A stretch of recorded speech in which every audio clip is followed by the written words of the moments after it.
Olá, tudo bem? Sejam bem-vindos. Obrigado por terem apertado play.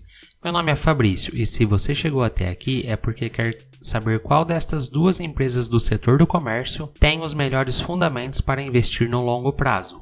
Via, que tem o ticker VIIA3, é uma empresa do comércio varejista brasileira fundada em 2010. É responsável pelas redes de lojas das bandeiras Casas Bahia e Ponto e das suas respectivas lojas virtuais, da fabricante de móveis Bartira, além de ser administradora do site de e-commerce extra.com.br. Já a Magazine Luiza, ou Magalu, que tem o ticker MGLU3, é uma plataforma digital de varejo brasileira multicanal, fundada em 1957 na cidade de Franca, pelo casal Luiza Trajano Donato e seu esposo Pellegrino José Donato. Se fosse para escolher, na data de hoje, em qual você investiria? Fique comigo até o final deste vídeo que irá se surpreender com o resultado. Mas antes, quero agradecer você por estar assistindo este conteúdo e já lhe convido para inscrever-se aqui no canal. É através da sua inscrição no canal e de seu like no vídeo que ajuda o YouTube a deixar meu conteúdo mais relevante para que mais pessoas possam assistir. Como podem ver, o canal é bem simples, mas o conteúdo que procuro entregar é de qualidade e com muita dedicação. Então, inscreva-se, deixe o like neste vídeo e ative o sininho de notificações para ser avisado sempre que eu postar novos conteúdos.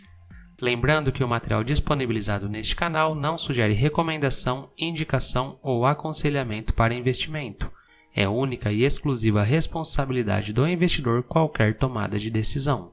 Para realizar o comparativo das ações e ver quais deles possuem os melhores fundamentos, iremos utilizar indicadores que dão a ideia de Value Investing, dando suporte para escolhermos a melhor empresa. Então, utilizaremos 5 indicadores de Valuation, que são indicadores fundamentalistas, 5 indicadores de rentabilidade e 3 indicadores de endividamento. Ao final, iremos ver qual empresa tem o melhor fundamento para dar suporte ao investidor de longo prazo. E sem enrolação, vamos ao comparativo. Então, as duas empresas são do setor de comércio. Iremos começar fazendo a comparação primeiramente dos indicadores de Valuation, que são os fundamentalistas. O primeiro indicador que utilizaremos é o PL, que é o preço sobre lucro. O indicador preço sobre lucro é um dos indicadores mais utilizados pelos investidores no mundo. Ele indica em quantos anos o investidor teria seu dinheiro retornado se todo o lucro fosse distribuído em forma de dividendos. Então, em nossa análise, quanto menor, melhor. Uma empresa que detém um preço por lucro negativo pode apontar que a companhia deixou de entregar lucros efetivamente e assim a ação com o PL negativo pode ser interpretada pelos investidores como uma ação sem confiança no mercado financeiro. Então aqui a pontuação, embora esteja muito alto, o da Magazine Luiza vai para a Magalu. E o da Via Varejo, o Via, está negativo, então a ação não passa confiança para os investidores. O segundo indicador é o lucro por ação. O lucro por ação é considerado muito importante, pois representa quanto de lucro a empresa está gerando para cada ativo. Então, quanto maior, melhor. No caso aqui, o ponto também vai para a Magalu. O terceiro é o P sobre VP, que é o preço sobre valor patrimonial. O preço justo aqui seria 1. Se estiver acima de 1, significa que está com ágio. Os investidores estão pagando no preço da cota um valor maior que o preço patrimonial da própria empresa. Isso significa que os investidores acreditam muito nela. E se estiver abaixo de 1, significa que o preço da ação está barato em comparação com o valor de mercado. E isso pode sinalizar boa oportunidade de compra. Para nossa análise, consideraremos quanto menor, melhor. Então, aqui neste caso, como não está negativo, o ponto vai para a Via. E o nosso quarto indicador é o EV/EBITDA. O EV/EBITDA é a divisão do indicador EV, que é o Enterprise Value, ou valor da firma, dividido pelo EBITDA. Como o resultado é considerado em anos, quanto mais baixo, menos tempo uma empresa leva para ter o retorno do seu investimento se mantiver a produção operacional dos últimos 12 meses. Então, quanto menor, melhor. No caso, o EV/EBITDA da Magalu está em 29,82 e da Via está em 5,59. Então, como é quanto menor, melhor, o do Via Varejo está melhor aqui. O Dividend Yield, que é o nosso quinto indicador. Este indicador ele representa a rentabilidade relativa dos dividendos pagos nos últimos 12 meses ao acionista e é calculado com os dividendos pagos por ação. Então, quanto maior, melhor. Aqui no caso da Via está zerado e no caso da Magalu, está positivo em 0,3%. Então, a pontuação aqui vai para a Magalu. Agora iremos para os indicadores de rentabilidade. O primeiro deles é a margem líquida. Uma margem líquida elevada indica que a empresa está conseguindo converter boa parte da receita em lucro líquido.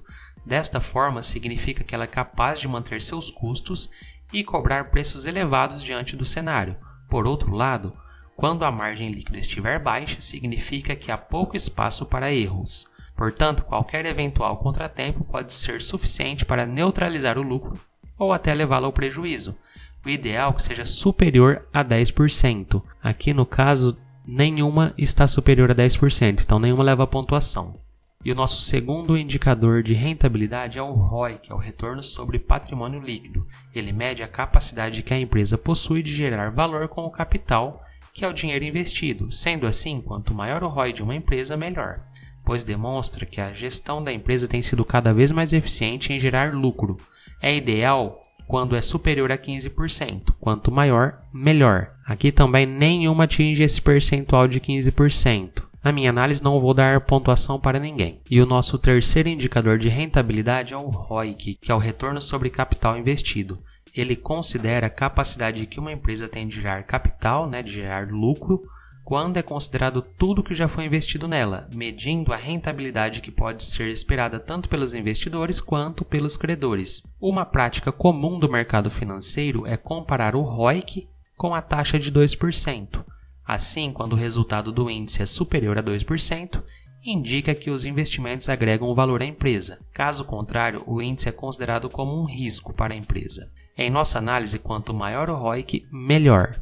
No caso aqui, quem leva a pontuação é a Via 3, que o ROIC está em 4,6%, está maior do que 2%.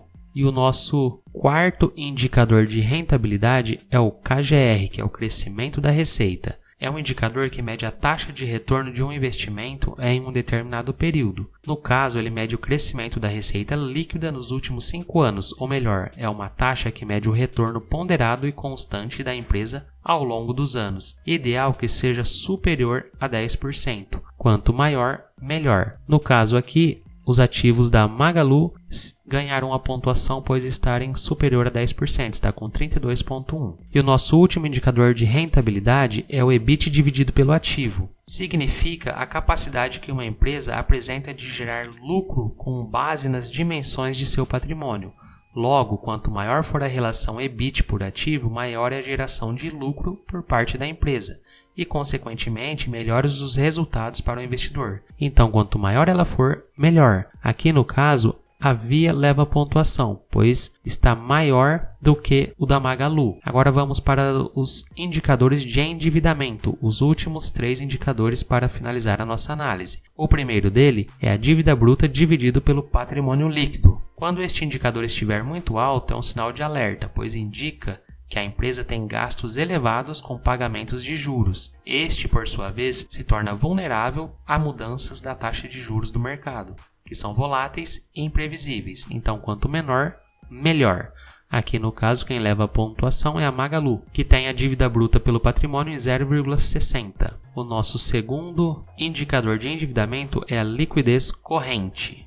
Este indicador ele mede a capacidade da empresa de pagar suas dívidas de curto prazo. Quando o grau calculado de liquidez corrente é menor que 1, isso pode indicar que a empresa não tem capacidade financeira para honrar seus compromissos de curto prazo. Se for igual a 1, é considerado como ponto de equilíbrio de rendimentos igual aos custos. Então a empresa tem exatamente o valor de recursos necessário para cumprir com suas obrigações e dívidas de curto prazo. Já no caso, se for maior que 1, é um indicativo de que a empresa conseguirá honrar as dívidas e obrigações com terceiros no curto prazo. O ideal é que seja maior que 1. Quanto maior, melhor. Se for superior a 1,5, é excelente. Aqui no caso, quem leva a pontuação é a Magalu, que está com 1,61. Está excelente, no caso aqui, este indicador para a Magalu. E o nosso terceiro e último indicador de endividamento é a dívida líquida dividido pelo EBITDA. Este indicador ele serve para analisar o nível de endividamento de uma empresa. Seu resultado demonstra o número de anos que uma empresa levaria para pagar sua dívida líquida no cenário em que o EBITDA permanecer constante. Se o resultado for até 2 vezes, significa que a empresa tem um endividamento saudável e é capaz de quitar suas dívidas em um bom prazo. Mas se o resultado for superior a 2 vezes, significa que a empresa pode ter um momento financeiro turbulento e não é considerada uma boa pagadora. Então, este indicador, quanto menor, melhor. O ideal é que seja abaixo de 2 vezes. Aqui no caso, nenhuma das empresas leva pontuação, pois nenhuma delas está abaixo de 2. Fizemos aqui o nosso cálculo das pontuações.